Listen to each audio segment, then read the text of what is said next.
Hello and welcome. My name is Miriam and I'm going to talk about how come parents and children often respond to each other in ways that are not helpful. Like we find ourselves really mad at our children, they shout back at us, we shout at them, and very quickly things just go out of control.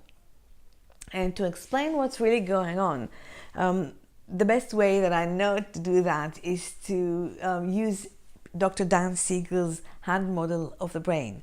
So the brain obviously is a very, very complex organ. It's got lots of function.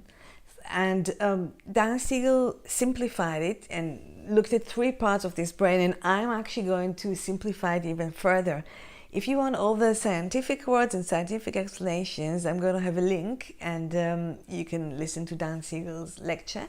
But here I'm going to describe it in a simpler way and in a way that could be even something that you could watch with your children if you want.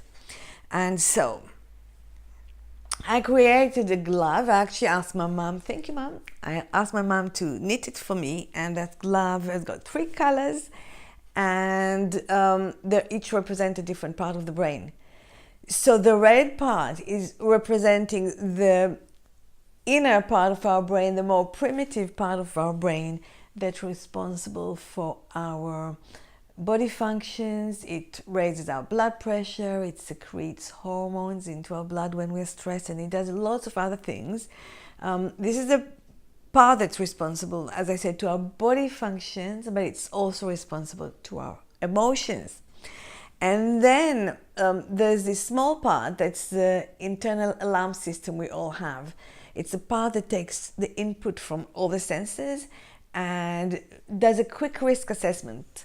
And it asks, am I safe here? Is anything bad going to happen to me? Do I need to fight? Do I need to flight or run away?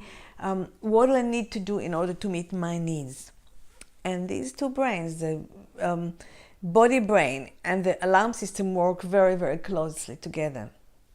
Now the outer layer of the brain is represented here in green, and that's the part that's responsible for our thinking, for our language, for our logic and reasoning, for our creativity.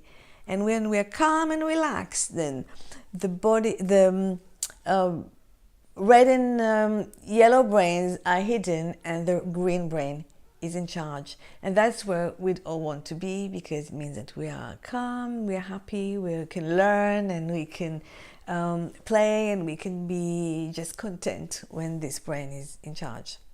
Now, when everything goes well, indeed we're in the green, but when there is a danger, or we perceive danger, we believe there is danger, even if it's not true, and a lot of the times with children it's not true, it's not real, but it's what they believe isn't good for them, then we could flip very quickly.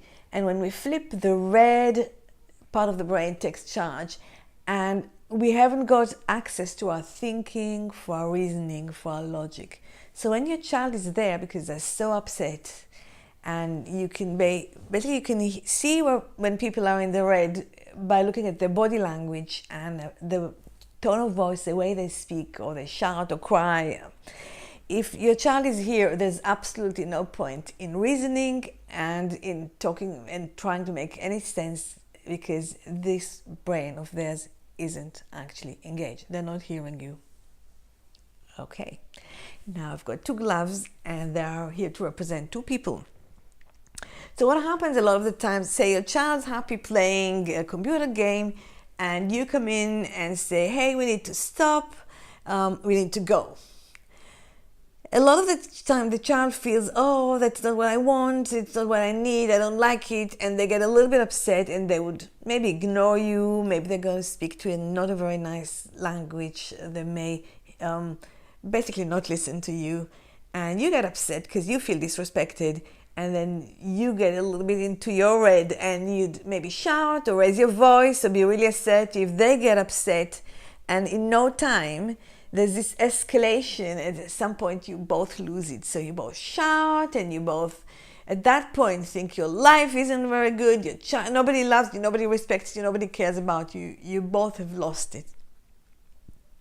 So what do I think we need to do? I think it's our job as parents to try and keep ourselves in the green And if we're not able to do it, try to leave the situation and act from a calmer place. It's easier said than done. I'm going to talk a lot about it in future videos, but for now I'm inviting you to think, where is my child and where am I? If my child is here, no point in talking. We need to do something else. We need to maybe give them a hug. We may need to give them some time to calm down. And same with us. And the wise parent will know how to not get to that point. Almost. It's not possible to never get to that point. But it is possible to reduce the times that we find ourselves kind of losing it.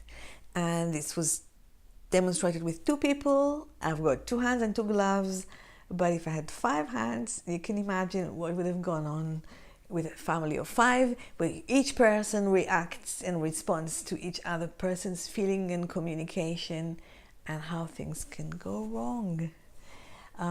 Okay, so this is it for me for today. And I'm going to continue to use this model in future videos because I think it's so good.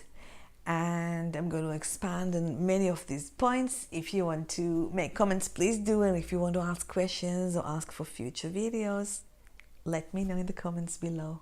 Thank you very much.